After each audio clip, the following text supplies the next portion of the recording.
onu sonra aldılar. Sizi de kanınıza benim. Zaten öldürmek istedi. Ne bak? Vallahi görürüm. Farsda seçilmiş kaç kadın? Şantiyatları 5 bin dolarlık olursa.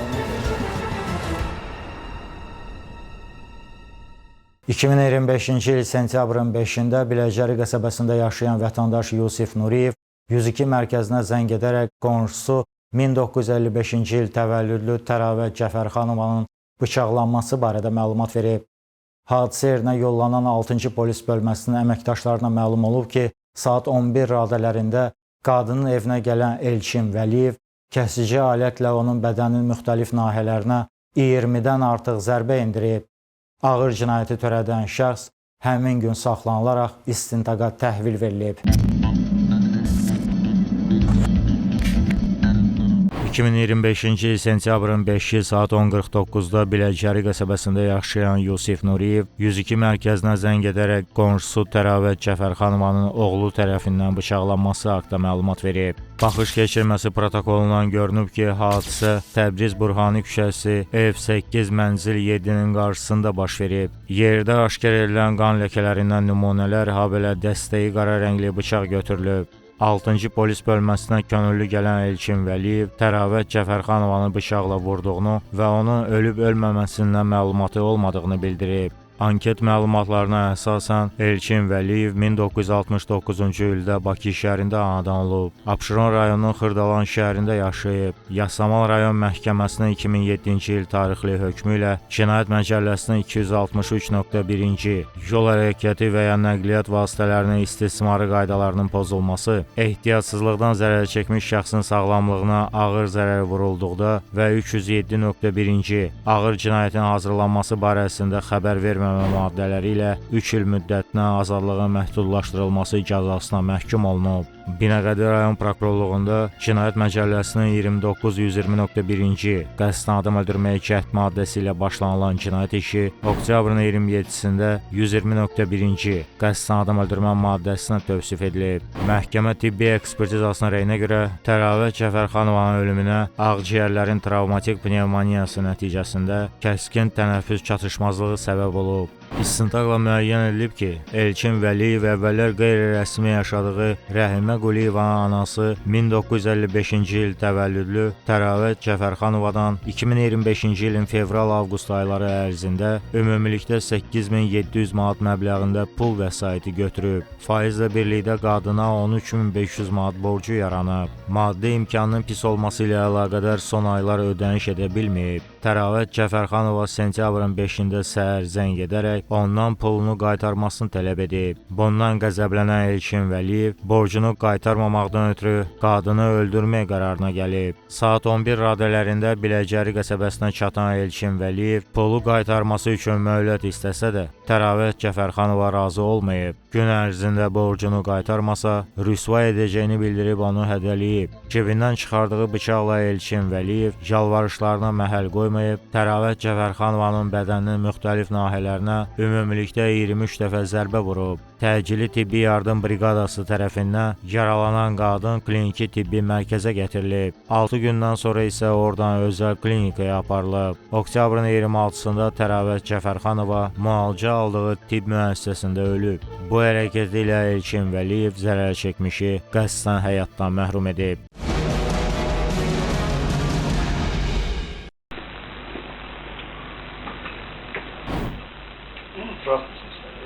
Ben içeri yatıp burada da görüyorum, içeri olmaz.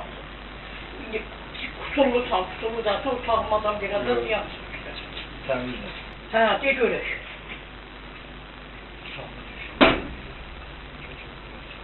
Getirmeysen bir şey.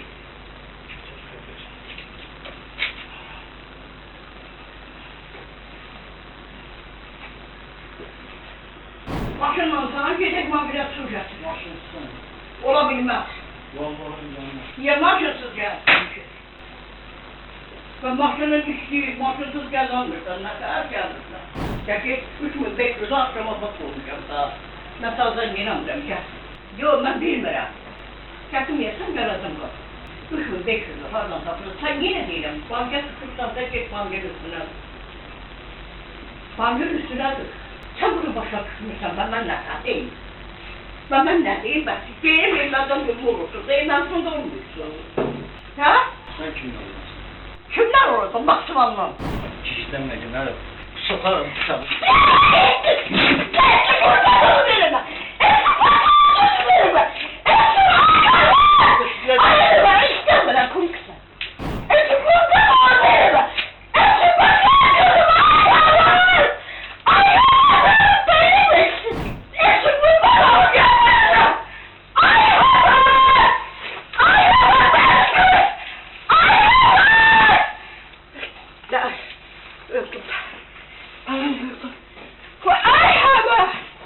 Bırak şöyle.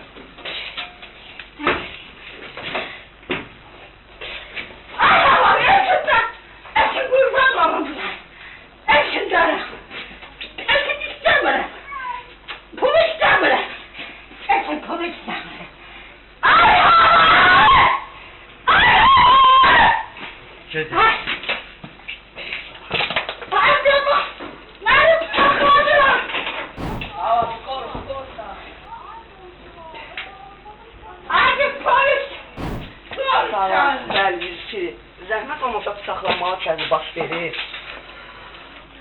Ünvan arayın morun. Şeydi, Burhan Təbrizi küçəsi o. Burhan Təbrizi onun küçəsi. Buranın adresinə gedirdi. Burhan Təbrizi. Burhan Təbrizi 8. Biləcəri. Polis çağırıyor anne. Çağırırlar. Polis çağırıyor. Burhan Təbrizi 8. Polis çağırıyor. Polis çağırıyor. Yo, zəhmət olmasa onlarla sarıda göstərək çıxar. Hə, Burhan Təbrizi 8. Hə. Biləcəri qəşəbəsi. Ay aman gel telefonumu Gəlir xanım, skor salırmışıq Gel gəlir. telefonumu getirin. Gəlir, skor gəlir. Telefonumu getir. Ay xala, Telefon ver. sizi bıçaqlayan nəyiniz idi? Evsim var ev. Elçi. Rahme.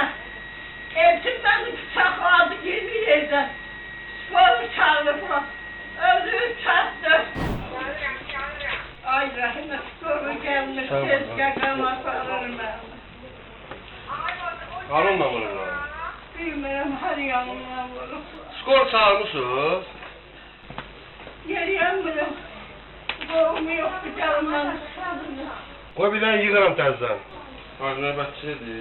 Allah şeytanlarına eləsin, sən onu deməklə keçmir. Sənə harada görüşürlər, sənə görüşmək istəyir. Belə tək, atam yox, özün kiməyində sənlə görüşmək istəyir. Sən mənlə bir saatı deyən vaxt elə, mən sənlə tək görüşəcəm. Bir saatı yaxşı, bir saatı mən sənlə. Və yığacam sənə, ayaq qoysam. Bir saatı sənə.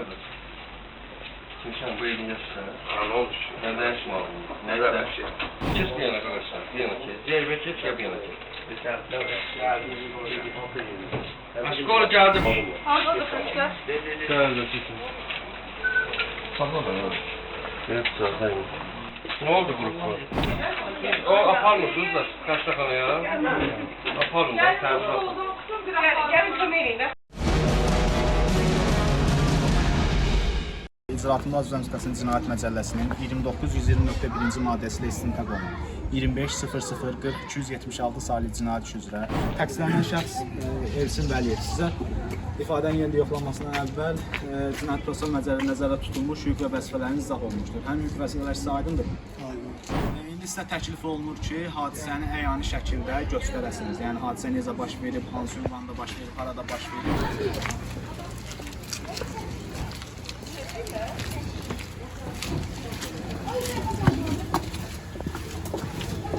Burada kim yaşayır? Burada Tərəvət var. Tərəvət var. Tərəvətlə sizin əvvəldən tanışdığınız olur. Tanışdığınız necə olur? Onun qızından qeyri-nikahda olmuşum. Hadisə günü necə baş verdi? Yəni hadisədən əvvəl necə oldu siz gəldiniz bura? Zəng elədim, gəldim. Zəng eləmişdi mənə. Biraz yüksək səslə danışın. Borcum vardı ona, faizlə pul vermişdi. Telefonda da təhqir edirdi. Gəldim, başa salam ki, yoxdur, biraz gözlə. Aha. İmkan yoxdur da görürəm. Bəli. Gəldim, baxın, bölgüm açdı, girdi içəri. Oturduq, söhbət elədik. Çıxanda yenə Gəldiniz bura. O hansı istiqamətdən gəldiniz? Bu istiqamət. Gəldiyiniz istiqamət. Aha, gəldiniz. Siz qapını deyirsiniz, döydünüz. Yox, telefonla danışmışdım, özü açdı. Özü açdı qapını. Qapını açdı, siz nə ediniz? İçəri daxil oldunuz yoxsa burada söhbət elədiniz? Belə söhbət edib içəri daxil olma. Özü təklif elədi içəri keçməyi yoxsa siz? Aha. İçəri. Zəhmət olmasa, aha, içəri dediniz, keçdik. İçəri keçsə, içəridə necə olur söhbət, onu danışın. Keçdiniz içəri. Hardan yalnız, hara keçdiniz? Aha, göstərin.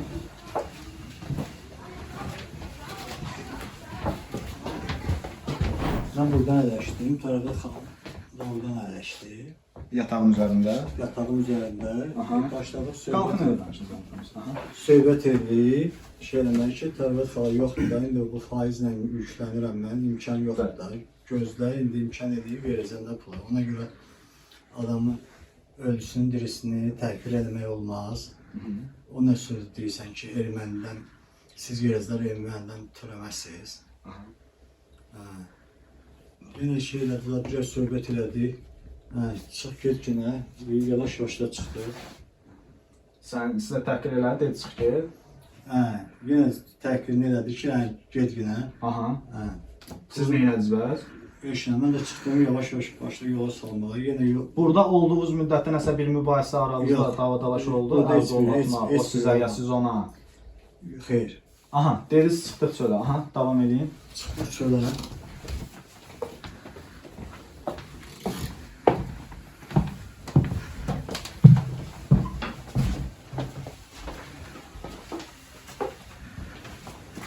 Qapının ağzına yenə qayıtdı, deyir ki, ermənidən dönməzsiniz də.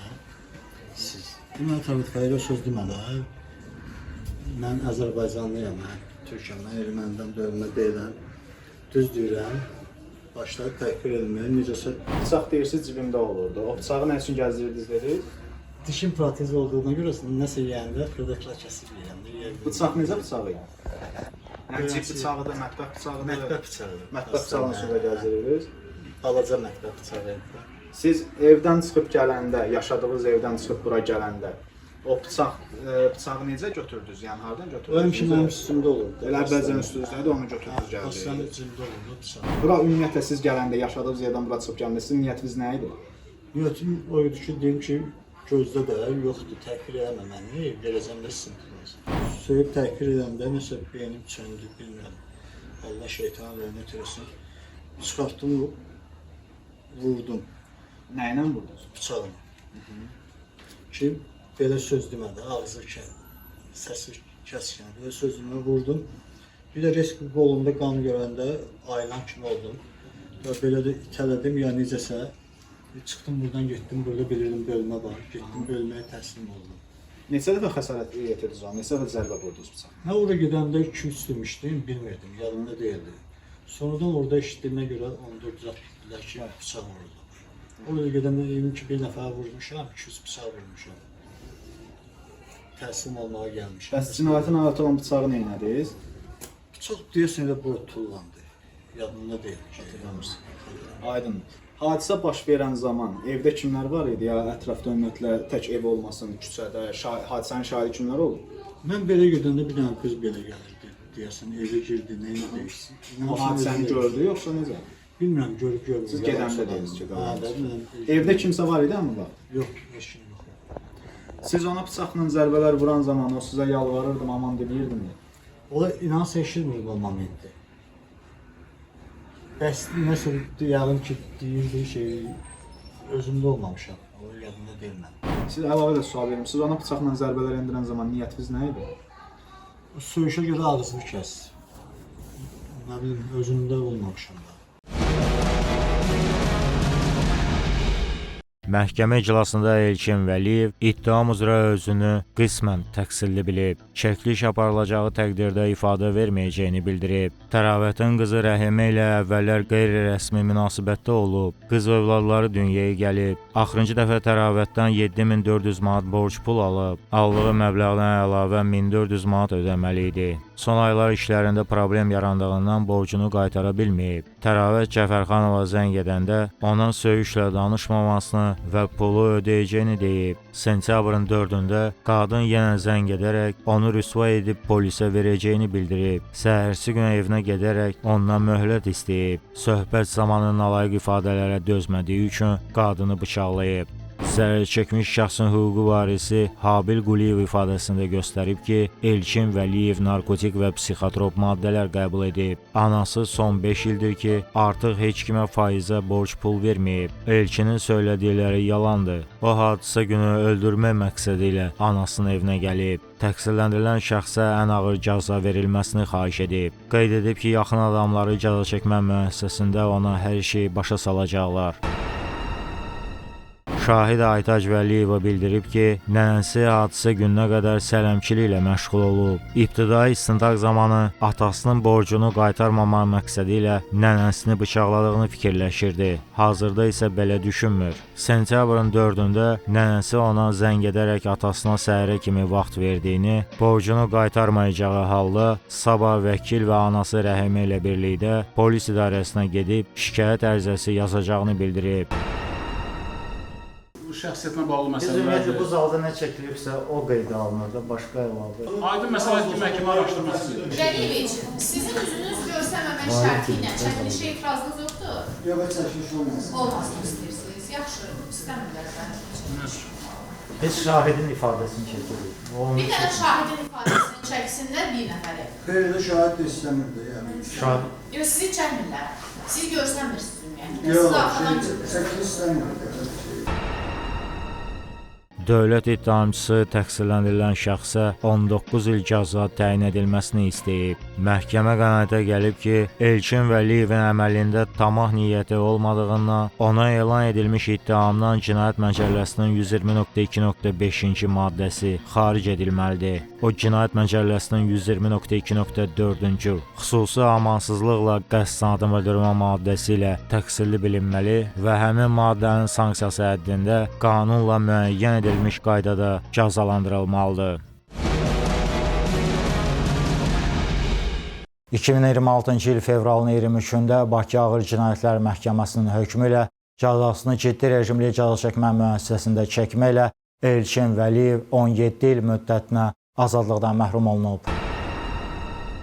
2025-ci il mayın 29-da 3 sayılı təcili tibbi yardım stansiyasının həkimi 8-ci polis bölməsinə Bayıl qəsəbəsində yaşayan 1984-cü il təvəllüdlü Xəyal Ramazanovun çoxsaylı bıçaq xəsarətləri ilə onlara müraciət etməsi haqqında məlumat verib.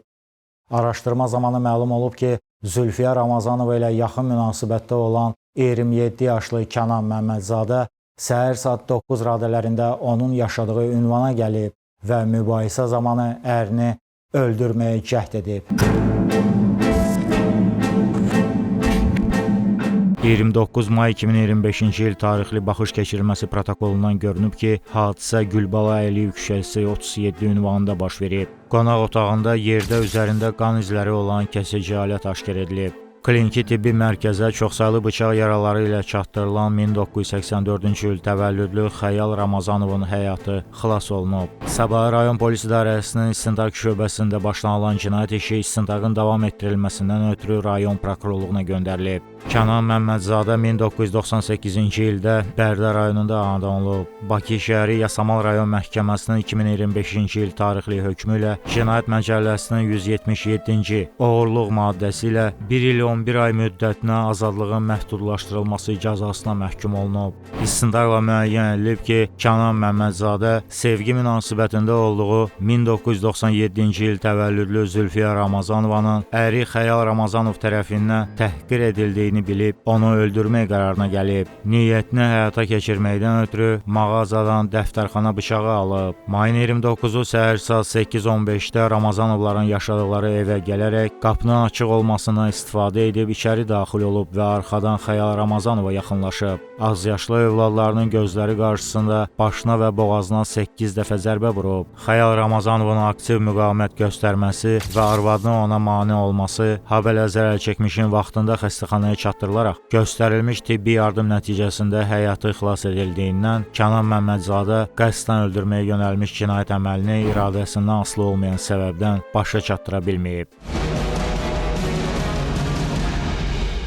Məhkəmə iclasında Kənan Məmmədzadə ittiham üzrə özünü qismən təqsirli bilərək ifadə verməkdən imtina edib. Prosesdə elan edilmiş Kənan Məmmədzadənin istintaq zamanı verdiyi ifadəsinə əsasən o Yasamal rayonunda Bunyadsadə küçəsi 185 ünvanında yaşayıb. 2025-ci il martın 22-sində sosial şəbəkədə Zülfiyə adlı qadınla tanış olub. Telefonda onu Mələyəm adı ilə qeyd edib. Danışmağa başlayandan təxminən 10 gün sonra qadın ona evli 2 övladı olduğunu, özünə yeni ev alıb ərindən boşanacağını bildirib. İlk dəfə aprelin 20-sində bulvarda görüşüblər. Zülfiyənin dəvəti ilə 3 dəfə evinə gedib. Həmin vaxt yoldaşı işdə, uşaqları isə bağçada olub. Bir neçə dəfə telefonla danışanda yoldaşının Zülfiyəni söydüyünü eşidib. Ondan əsəbləşib qadına gəlib ərini öldürəcəyini bildirib. Mayın 29-u səhər saat 6:30-da yuxudan oyanıb, Zülfiyəyə sabahın xeyir yazıb və sonra yenə yatıb. Bir müddətdən sonra qadın cavab yazaraq niyə telefona baxmamasını soruşub və ona şəklini göndərməsini istəyib. Uzandığı çarpaydan şəklini çəkib Zülfiyəyə göndərib. Amma qadın qısqanaraq onun evdə olmadığını və gecə başqası ilə qaldığını bildirib. O Zülfiyənin yenə əri ilə dalaşdığını və bu səbəbdən keyfinin olmadığını düşünüb. Saat 8 radələrində Bayıl qəsəbəsinə Zülfiyənin yaşadığı evin qarşısına çatıb. Məhəllənin girişində olan inşaat mağazasından dəftərxana bıçağı alıb. Gözləyib ki, xəyal uşaqları bağçaya aparsın. Qapının qarşısında olan zaman Zülfiyənin əri tərəfindən təhqir edildiyini eşidib. Bundan əsəbləşib və qapının açıq olmasından istifadə edərək içəri girib. Xəyalın yataq otağına keçən pilləkənin üzərində dayanıb Zülfiyə ilə əl-qolla danışdığını görüb. Arxadan xəyalın üzərindən tullanıb sağ əlindəki bıçaqla ön tərəfdən boğazını kəsib. Həmin şəxs ona tərəf çevrilərək əlinə aləti almağa çalışıb. Dava başlayıb. Kör təbii şəkildə ona tərəf zərbələr atıb. Ayağı büdrəyib. Bıçaq əlindən yerə düşüb. Dalaşdıqları vaxt Zülfiyə onları ayırmağa çalışıb. Xəyala gücü çatmadığı üçün istəyini yarımçıq qoyub oradan qaçıb. Həmin gün polis əməkdaşları tərəfindən saxlanılıb. Zərər çəkmiş Xəyal Ramazanov ifadəsində göstərib ki, mayın 29-da Zülfiyənin geyindiyi paltar xoşuna gəlmədiyi üçün aralarında sözlü mübahisə yaranıb. Bu səbəbdən arvadı yataq otağına qayıdıb, uşaqlar isə yanında qalıb. Övladları ilə oynayan zaman içəri kiminsə daxil olduğunu hiss edib. Həmin şəxs arxadan hücum edərək nalayiq ifadə işlətib. Bir əli ilə boynundan tutub, digər əlindəki bıçaqla boğazını kəsib. Çevrilib əlini tutmağa çalışsa da o boğazına zərbələr vurmaqda davam edib. Bıçağı həmin şəxsin əlinə aldıqdan sonra gözlərinin qaraldığını və çoxlu qan itirdiyini hiss edib. Küçəyə qaçıb qonşuları köməyə çağırıb. Hadisədən sonra arvadı ilə boşanıb. Şahid Zülfiyə Əzimzadə ifadəsində göstərib ki, 2019-cu ildə birinci həyat yoldaşı ilə boşanıb. Bir ildən sonra Xəyal Ramazanovla tanış olub. Xəyal birinci nikahından olan qızına görə hər ay aliment ödəyib. Xəyalın onu döyməsi ilə əlaqədar 2021-ci ilin yay aylarında 8-ci polis bölməsinə şikayət edib. 2025-ci ilin mart ayında sosial şəbəkədə Kənan Məmmədzadə ilə tanış olub. Ona bir neçə aydan sonra yoldaşı ilə boşanacağını deyib. Bir neçə dəfə Kənanın tapdığı müxtəlif evlərdə intim əlaqədə olublar. Bundan başqa o 2-3 dəfə yaşadığı evinə də gəlib. Mayın 29-da baş verən məlum hadisədən sonra tibbi yardım briqadası Xəyalı xəstəxanaya aparıb. Sonra hadisə yerinə polis əməkdaşları gəlib. Xəyal xəstəxanadan qayıdanda o şəxsi əşyalarını yığıb və uşaqları da götürüb evdən çıxıb. Ərindən boşanandan sonra əvvəlki Əzimzadə soyadını götürüb. Hadisə baş verən gün Xəyal döyüb əlindəki bıçaqla onu öldürmək istəyib. Bunları eşidən Kənan müdaxilə edərək əri ilə dalaşıb.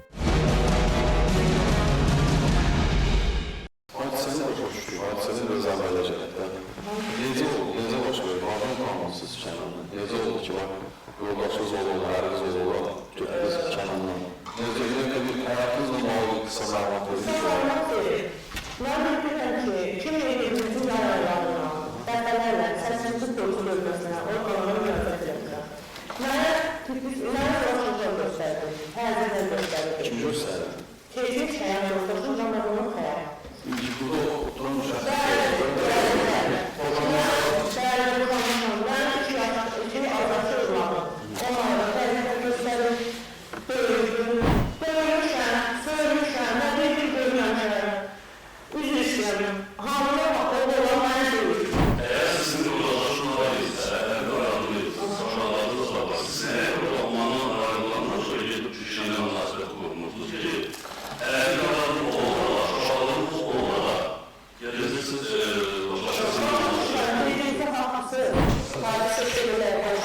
eşitdir. Çox böyük boğuşmalı kimi hissəsidir. Orada iki körkör uşaq var. Onun dağlarından hərdən bir söz-söhbət. Dedim, gedim uşağı götürüm gəlir, bu məqsədlə getdim ki, uşaq arada qalmasın. Getdim, evlərinin qapısı açıq idi, belə qalın pərdə tutulmuşdur. Pərdəni belə qaldıranda, gedim xəyalına qarşılaşdım. Dedim, qalın içindədir. Tez gözünə oturdu, çəkim çölə. Sonra dedim, sən heç bir səslədə. Qalbim uşaq, görüm içərisinə başlayıb, uşaq da götürümdə, dedim, nə görəsən olub içərisinə. Bir də pərdəni qaldırıb, içəri girmək istəyəndə, onlarla qarşılaşdım. Pərdələrin çox keçsin, bilmədim, nə başlayıb burada. Sonra uşaq baxdım ağzına, uşağın əlinə tutdum, onunla çıxdı kölə, onunla bir dənə bıçaq vardı. Bıçaq. O görə də hərəkətə irəliyərdi. Ölüydü, boşanardı, ona sonra istəyərdi irəliyərdi. Mən iki insan həyatını məhv eləməzdi. Oğulsuz da birinci resim boşalmışdı. Bəli, birinci ailəsi. O da tərlər üstündə, yoldaşları başqa qalma, telefonda danışıqları tutmuşdu. Bu indiki gəlməmizdə ki, belə köklənir. O da başından ona görə boşalmışdı. Bəli. Yox, o birinci yoldaşlar uşaqdır, uşaq oynadığına görə ayrılmışdır. Mən xəstəxanaya getdim, oğullarım da sənəşkəyə. Evə gəlmədim. Sonra onunla xəstəxanadan çıxandan sonra ondan evə gəldim mən. Evə gəldim ki, anası bizdədir, qardaşı bizdədir, uşaqlar evdədir. Vəssalam. Məhkəmə şahidin ifadəsini sevgi münasibətində olduğu Kənan Məmmədzadənin müdafiəsi məqsədi ilə uydurulmuş, qeyri-səmimi və işin faktiki halları ilə təqzib edilən ifadə kimi qiymətləndirib. Prokuror təqsirləndirilən şəxsə 15 il 3 ay cəza təyin edilməsini istəyib. Məhkəmə nəticəyə gəlib ki, Kənan Məmmədzadənin əməli istintaq orqanı tərəfindən Cinayət Məcəlləsinin 2920.2.2-ci xuliqanlıq niyyəti ilə qəsdən adam öldürməyə cəhd, 2920.2.4-cü xüsusi amansızlıqla qəsdən adam öldürməyə cəhd və 157.1-ci Azərbaycan Respublikasının qanunları ilə müəyyən edilmiş əsaslar olmadan ev sahibinin iradəsi ziddinə mənzilə daxil olma maddələri ilə düzgün tövsif edilib. Ona həmin maddələrin sanksiyası həddində qanunla müəyyən edilmiş qaydada cəza təyin olunmalıdır. 2026-cı il yanvarın 27-sində Bakı Ağır Cinayətlər Məhkəməsinin hökmü ilə cəzasını ciddi rejimli cəza çəkmə müəssisəsində çəkməklə Kənan Məmmədzadə 14 il 3 ay müddətinə azadlıqdan məhrum olunub. 5 müddətinə